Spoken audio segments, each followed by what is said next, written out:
परमेश्वर के कार्य के लिए की हुई भेंट या दान या दशवांश या जो कुछ भी हम प्रभु के कार्य के लिए करते हैं तो क्या परमेश्वर स्वीकार करता है।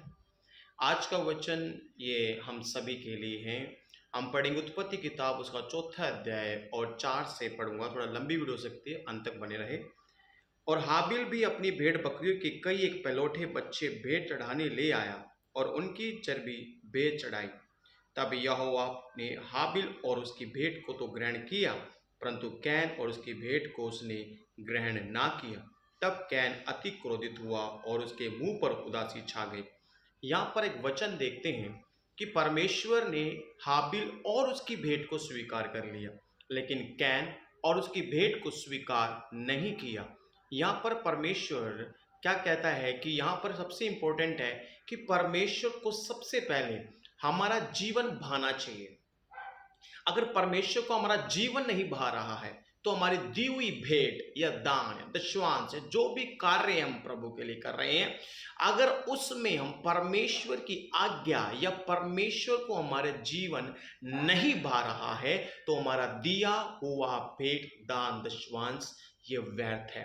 इसलिए हमें हमारा जीवन परमेश्वर को भाना चाहिए, परमेश्वर को हमारा जीवन अच्छा लगना चाहिए, तब जाकर परमेश्वर हमारे स्वीकार करता है। यहाँ पर परमेश्वर ने कहा कि यहाँ पर परमेश्वर ने हाबिल और उसकी भेंट को स्वीकार किया। तो सबसे पहले परमेश्वर को हमारा जीवन भाना चाहिए, तब जाकर परमेश्वर हमारी दी हुई चीजों को परमेश्वर स्वीकार करता है। परमेश्वर की दी हुई आराधना या प्रार्थना या परमेश्वर की हुई हालेलुया परमेश्वर की सेवकाई या जो भी कुछ हम प्रभु के लिए दान दशवांश प्रभु के कार्य के लिए करते हैं वो तभी स्वीकार हो पाएगा जब हमारा जीवन प्रभु को भाएगा।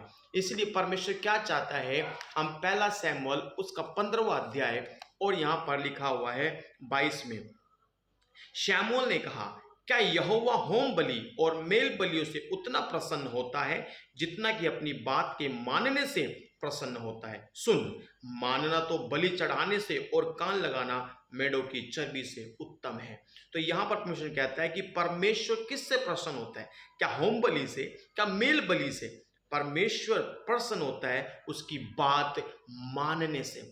यदि हम परमेश्वर की बात नहीं मान रहे, परमेश्वर जैसा चाहा जीवन नहीं जी रहे और परमेश्वर की आज्ञा पालन नहीं कर रहे, अगर परमेश्वर को हमारा जीवन नहीं भा रहा तो हमारा दिया हुआ प्रभु के लिए वो सब व्यर्थ है। इसलिए परमेश्वर चाहता है कि हम परमेश्वर की आज्ञा का पालन करें और जैसा परमेश्वर चाहता है हम अपने जीवन को दें। तो परमेश्वर हमसे प्यार करता है और हमें चाहता है कि हम परमेश्वर की आज्ञा माने। इसलिए अपने जीवन को परमेश्वर के लायक बनाओ। तो अगर परमेश्वर को आपका जीवन भा गया तो आप जो भी काम करोगे परमेश्वर के कार्य के लिए प्रभु उसे सफल और आशीषित करेगा। सबको प्रभु आशीष करे पाए। जय मसीह की। दूसरों को शेयर करें और आशीष का कारण बने।